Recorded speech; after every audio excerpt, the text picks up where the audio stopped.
I edit you. That's not how it works. I unfriend you.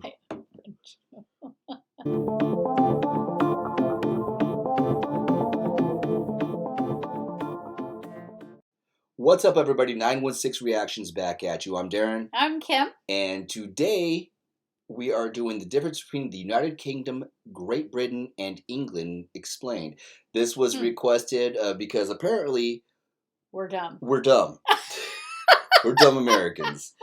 We're self-absorbed and we are only worried about our country, apparently, is what we've been told. True. You guys, we're trying to learn more about different parts of the world. So the comments that we got in several of the other videos that we did, people were pretty, putting us in our place, rightly so. I guess we deserve it, but we're trying to connect. We're trying to learn more about, because these are places that we're fascinated with. And we're going to visit someday. That we would love to visit. We would like to get to know the differences and, not be the ugly Americans that just travel abroad and expect everything to be as we thought it. Exactly. And if you see us abroad, don't make fun of us. Yeah. So, yeah. Or make fun of us, but don't even do it nicely. Just, whatever. But, so we want to learn the difference because we just kind of assumed that was just three words for the same entity. We are learning that is not. So let us educate ourselves on behalf of our brothers and sisters across the pond. So live from California. Yep. And to the UK, Great Britain, and England. Make sure that you like and subscribe our channel, 916 Reactions. Leave a comment if you're feeling chatty, and I know you're going to be feeling chatty after this one. I have a feeling. Yeah. Let us know if this video is accurate, because again, a couple of videos we did are like, oh, you shouldn't have watched that one, you should watch this one, blah, blah, blah. So we're just learning. We're dipping our toes in the water. So without further ado, she and I are going to be learning the differences here. Don't forget to like and subscribe. Click the notification bell. Leave a comment. We love you guys. And here we go. Here we go. I'm curious. Welcome to the United Kingdom and a whole lot more, explained by me, CGP Grey.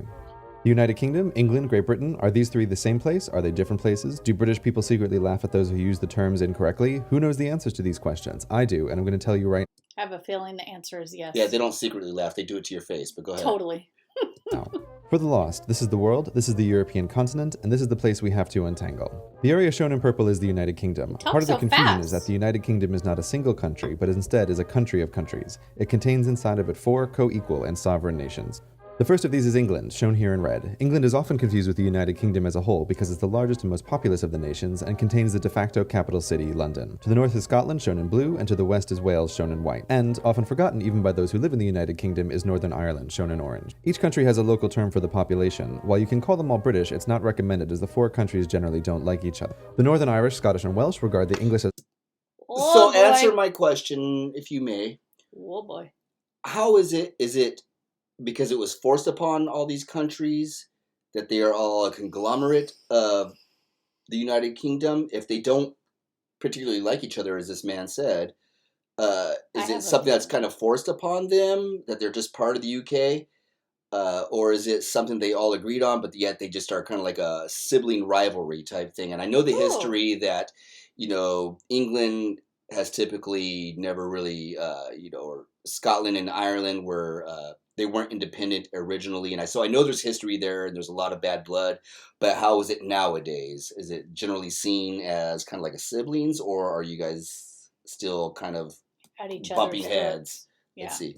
Slave-driving colonial masters, no matter that all 3 have their own devolved parliaments and are allowed to vote on English laws, despite the reverse not being true, and the English generally guard the rest as rural yokels who spend too much time with their sheep. However, as the 4 constituent countries don't have their own passports, they are all British citizens, like it or not. They are British citizens of the United Kingdom, whose full name, by the way, is the United Kingdom of Great Britain and Northern Ireland. So where's Great Britain hiding? Right here. The area covered in black is Great Britain. Unlike England, Scotland, Wales, and Northern Ireland, Great Britain is a geographical rather than a political term.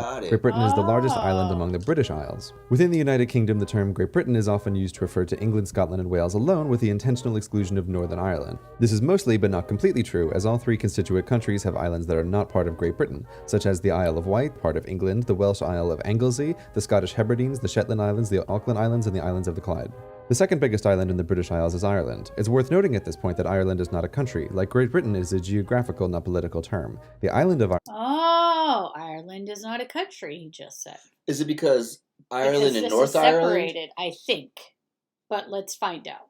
Ireland contains on it two countries, Northern Ireland, which we have already discussed, and the Republic of Ireland. When people say they are Irish, they are referring to the Republic of Ireland, which is a separate country from the United Kingdom. However, both the Republic of Ireland and the United Kingdom are members of the European Union, even though England in particular likes to pretend that it's an island in the mid-Atlantic rather than 50 kilometers off the coast of France. But that's a story for another time. To review, the two largest islands in the British Isles are Ireland and Great Britain. Ireland has on it two countries, the Republic of Ireland and Northern Ireland, while Great Britain mostly contains three, England, Scotland, and Wales. These last three, when combined with Northern Ireland, form the United Kingdom. There are still many unanswered questions, such as why when you travel to Canada is there British royalty on the money? To answer this, we need to talk about empire. You can't have gone to school in the English-speaking world without having learned that the British Empire once spanned a fourth... I'm so glad he put, he explained in a way I could understand, and the visuals were good. Okay. And it makes sense because of the American colonies, and I know the British ruled Canada for a long time. Well, he's just getting into that. Yeah, so this makes sense. That's why, because I was wondering, I went to Canada and the Queen was on their money, and I was like, this is interesting. Not to skip ahead too much, I'm so fascinated with Ireland, and I want to find out later on how Northern Ireland feels about the Republic of Ireland, right? Yeah. How they feel about each other. And also, if anybody's from the Shetland Islands, let me know, because that just seems like so far out there. I'm kind of curious as to what life is like on there, if you can give me a first-hand account.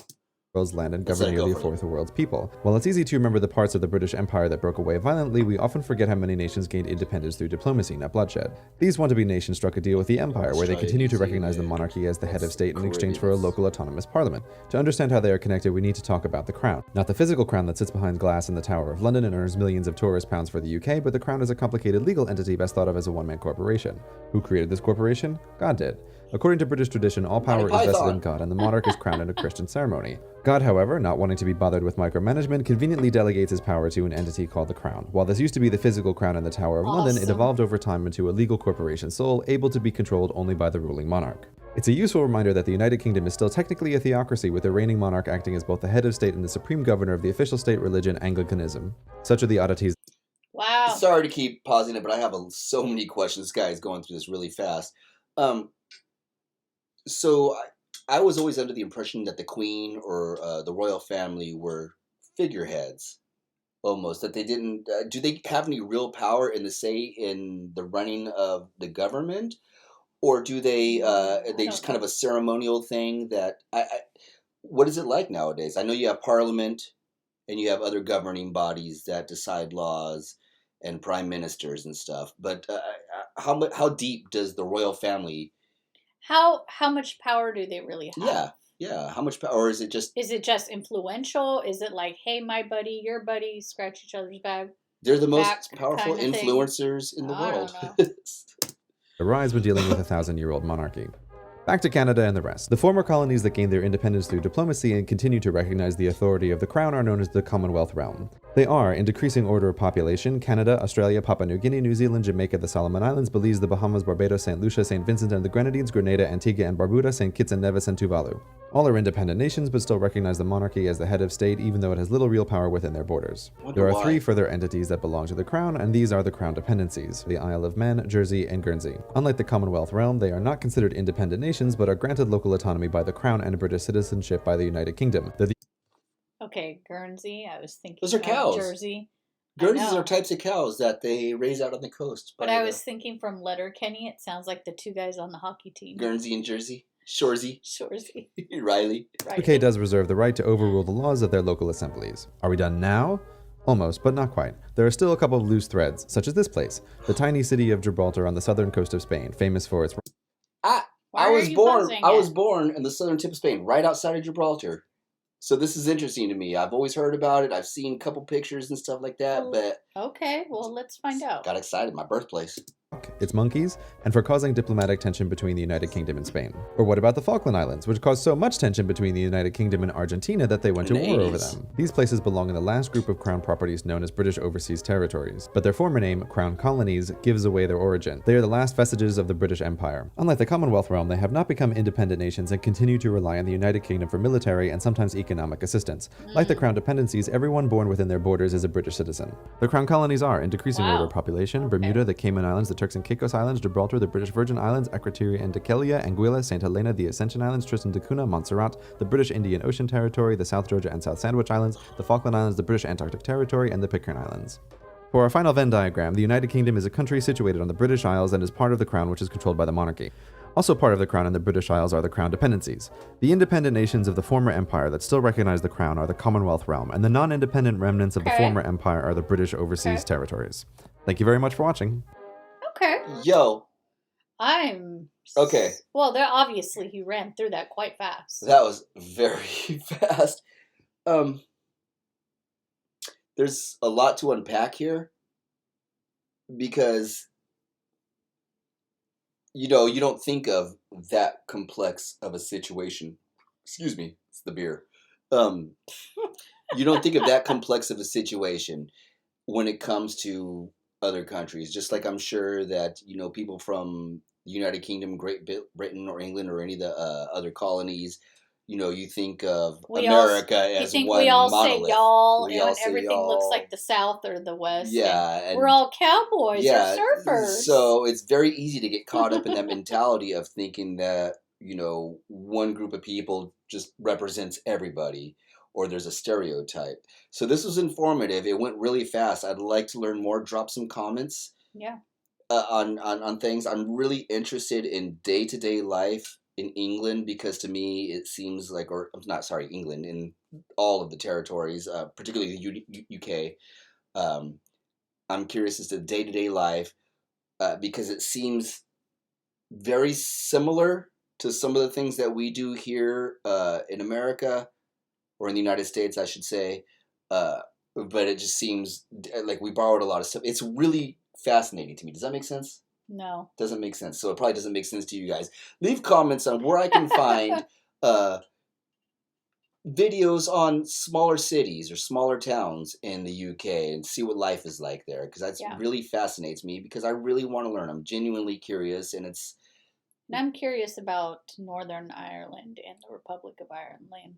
Like I mentioned before, if you have any information, do they not like each other? Are they cool?